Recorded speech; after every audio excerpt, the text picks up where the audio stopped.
Là, aujourd'hui, on a tout un tas de catégories sociales, économiques, qui s'accrochent comme un crustacé à son rocher à leur mode de vie actuel. On a beau leur démontrer par A plus B que ça va détruire la planète, enfin une bonne partie de la planète, on va dire, pour faire simple, ils veulent pas.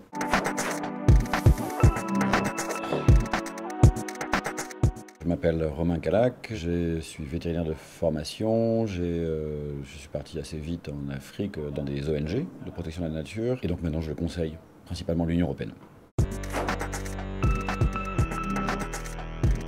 D'aussi loin que je me souvienne, quasiment, j'ai cette envie d'aller travailler en Afrique, au contact notamment de la faune. Donc j'ai pas un moment comme ça charnière. Après, je pense qu'un moment clé un peu où j'ai un peu plus structuré ce que je ressentais, ça a été notamment la lecture de Romain Gary, Les racines du ciel ou La lettre à l'éléphant, qui sont des textes qui m'ont bien fait bouger, et après que d'ailleurs j'ai offert à beaucoup d'amis, beaucoup de gens. L'homme étant un être vivant, oui, il fait partie de la diversité du vivant. Est-ce qu'on peut mettre l'homme à part? Oui, également. L'espèce humaine est une espèce qui impacte aujourd'hui tout le vivant, et d'ailleurs le non-vivant aussi, le climat, l'eau, les roches, la terre au sens vraiment matériel du terme. Et ça en fait quand même une espèce assez à part dans l'histoire. La distinction qu'on fait souvent couramment entre l'homme et la nature, elle existe, quoi. C'est pas juste une position philosophique, c'est une position assez concrètement justifiable.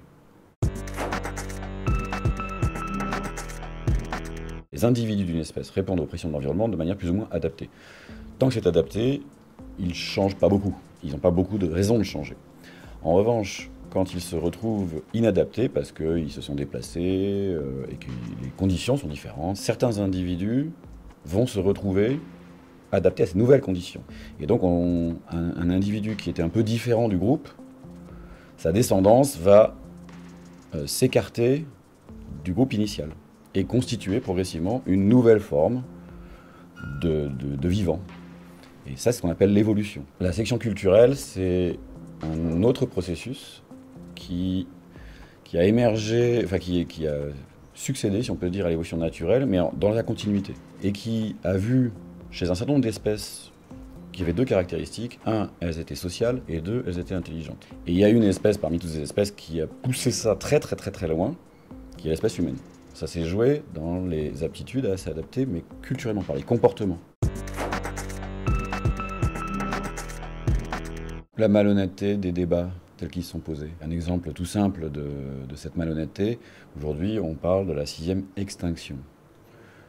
Il n'y a pas une extinction de la nature, il n'y a pas une extinction des espèces, il y a une destruction des espèces.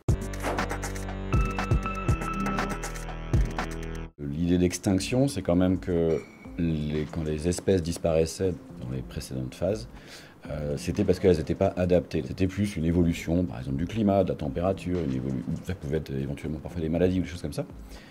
Toute chose qui conduisait, sur un temps très long, une espèce à disparaître. Là, ce dont on parle, c'est juste des espèces qui ne peuvent plus manger, qui sont chassées, qui sont détruites directement, ou qui n'ont plus où vivre, où se reproduire, où se nourrir.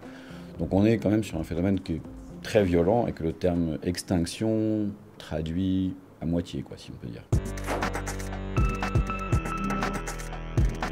On peut l'enrayer dans la mesure où on peut changer tout le système, ce qui est quand même un défi assez ambitieux. Dans l'état actuel de notre compréhension de ce qui se passe, il n'y a presque pas d'autre solution. Il faut réellement changer en profondeur notre façon de vivre dans la nature et surtout de l'exploiter. On est une espèce intelligente et sociale. Donc en fait, c'est juste les deux éléments qu'on a à notre disposition. Un, il faut faire fonctionner notre intelligence. Deux, il faut activer notre vie sociale. Les êtres humains, ils aiment interagir, ils ont besoin d'interagir les uns avec les autres. Et donc en effet, quand on va, au fur et à mesure que va se dégrader notre environnement de vie et que donc le besoin d'adaptation va augmenter, spontanément, on va tous commencer à se parler les uns les autres. Comment on peut faire que notre vie individuelle et collective, elle soit moins menacée, elle soit moins dégradée, elle soit moins précaire. Aujourd'hui, il y a tout un tas de catégories humaines qui ont envie de vivre beaucoup plus dans le respect de la nature, dans le respect d'une quelque chose un peu plus raisonnable, on va dire. Une évolution, il y a toujours, comment dire, il y a une réaction, il y a des groupes qui s'accrochent au statu quo.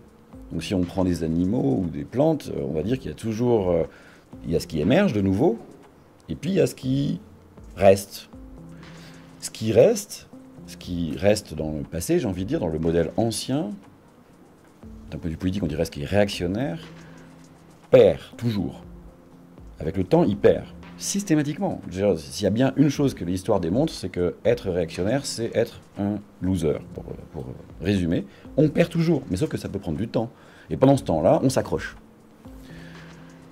Là, aujourd'hui, on a tout un tas de catégories sociales, économiques, qui s'accrochent comme un crustacé à son rocher à leur mode de vie actuel. On a beau leur démontrer par A plus B que ça va détruire la planète, enfin une bonne partie de la planète, on va dire, pour faire simple, ils veulent pas.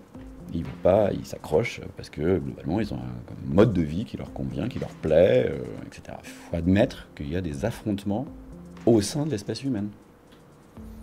Et de l'issue de ces affrontements va dépendre l'issue de l'espèce. Quand un collectif n'arrive pas à se réguler, n'arrive pas à calmer sa soif d'extraction de ressources, et ben on dit juste ces ressources-là, on les met à côté et on arrête d'y toucher, quoi. On les garde pour nos enfants, petits-enfants, arrière-petits-enfants. C'est aussi bête, aussi basique que ça. Techniquement, est-ce qu'une zone fermée à la présence humaine va favoriser la diversité du vivant? Oui. Dans la plupart des cas. Dans des zones à intervention humaine, on va dire légère, les interventions humaines peuvent favoriser la diversification du vivant. Par exemple, le pourtour méditerranéen, il y a des zones du pourtour méditerranéen qui sont connues pour avoir gagné en diversité biologique parce que les humains ont fait des terrasses, ils ont fragmenté. Et on sait que quand on fragmente des habitats, à chaque fois on crée des petites conditions différentes pour voir émerger de la nouveauté. Toutes les manifestations d'inclusion, d'altruisme, de gens qui prennent avec eux, y compris dans les aires protégées, en particulier dans les aires protégées. On est vraiment dans un processus où, tiens, on va se rassembler, toi tu t'intéresses à ça, toi tu t'intéresses à ça, et on se met tous ensemble, c'est extraordinaire.